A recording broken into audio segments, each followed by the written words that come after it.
Fear is good because it's an extremely powerful source of motivation. You can use the fear that you have to make sure that every single day you wake up and try your absolute best at whatever you're doing.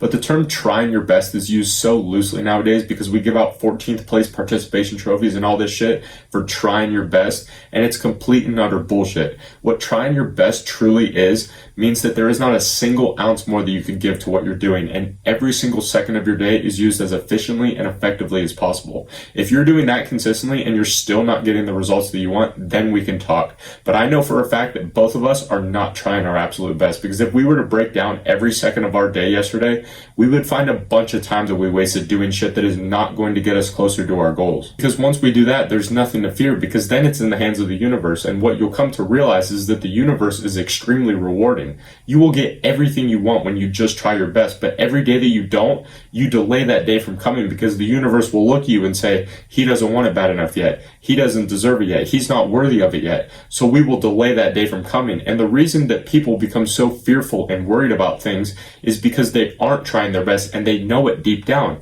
And as a result, this used to happen to me all the time, and maybe it's even happened to you. But what happens is we become paralyzed by this fear to the point where we don't take any action. But what I realize now is that you can be fearful of something and still do it if you don't let your feelings affect your actions. And it sounds so simple, but yet so many people, including myself for the longest time, failed to understand this. Whatever you're fearing is seen as a consequence in your mind, and as a result, we think that doing nothing will eliminate that consequence, but it's actually not taking action is what makes us fearful, because like I mentioned before, when you try your best, you have absolutely nothing to fear. But at the same time, on the other hand, you can still fear the consequence of what will happen if, for example, you don't achieve your goals.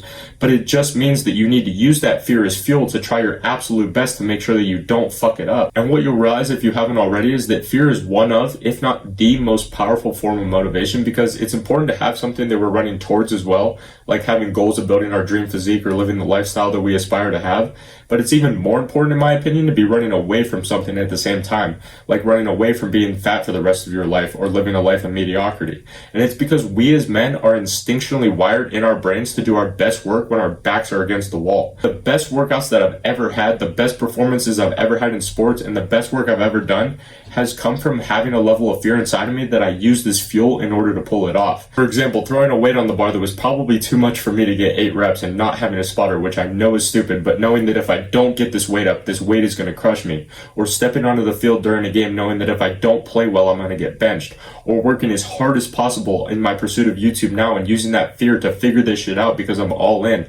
And I hope you can feel the realness and the passion that I speak with through the screen, because I mean every fucking word that I'm saying. And I want you to know that I can tell you from personal experience that having fear is good, and using it as fuel to work your fucking face off is the most powerful source of energy we have as men to achieve everything we've ever wanted. So I hope this one helped today. And last thing before I let you go, if you want to take your self-improvement journey to the next level and fast track your way to becoming the best version of yourself in your body and in your mind, go check out the links in the description. But until then, thank you for watching, and I'll see you tomorrow, my friend.